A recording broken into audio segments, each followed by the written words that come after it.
investing in income producing assets. Those are going to be real estate. It's going to be like a midterm corporate bond fund, like MJ DeMarco recommends, where you get, I don't know, 5 or 6%. Or it's going to be the stock market, like an S&P index fund, where you've averaged 8% a year over the last 100 years.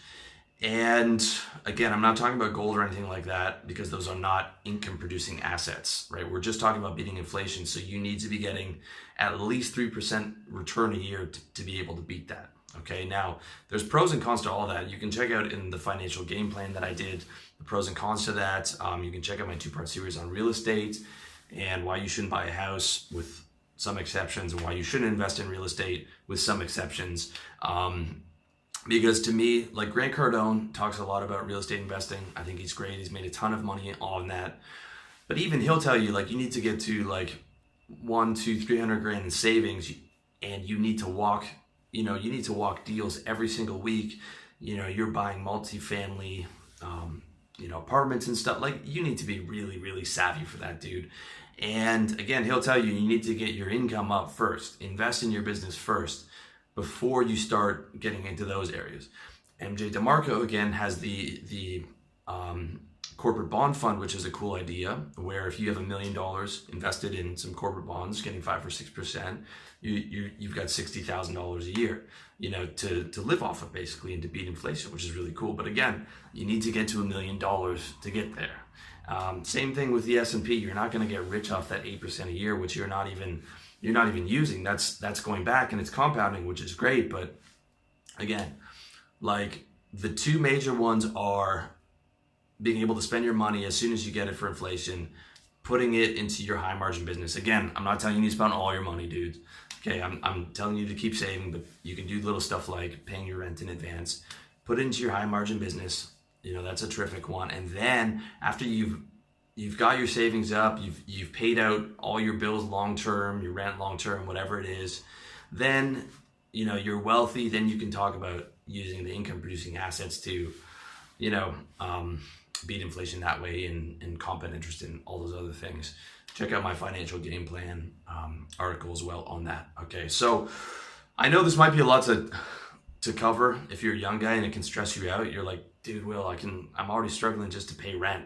I can't be worrying about this. I'm like, no problem, dude. Okay, don't stress. It doesn't mean that you should just keep doing what you're doing. Like, get your savings up, get your income up, reinvest in your business, and don't worry if you're just holding on to cash for, if you can't reinvest in your business in the next 3 years, that's fine, dude. Just hold on to that cash.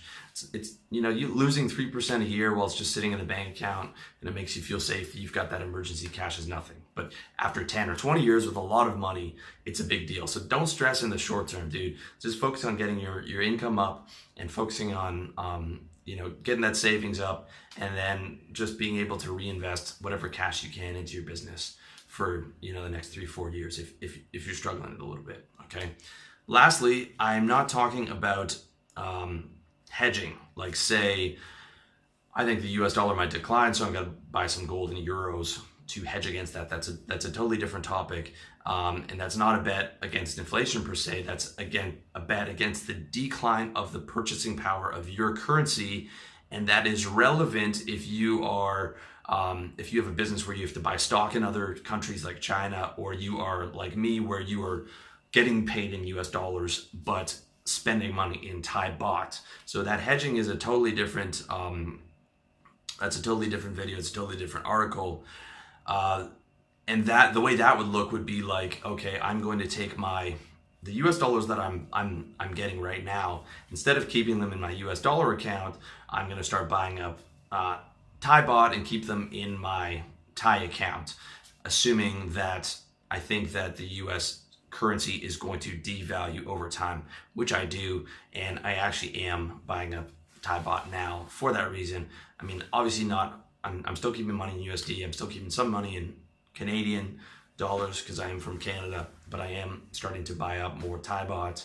And if I move to Vietnam or wherever, I would start buying up that currency, because I think that the differential, the currencies in Southeast Asia are only going to get stronger compared to the US dollar as the future proceeds.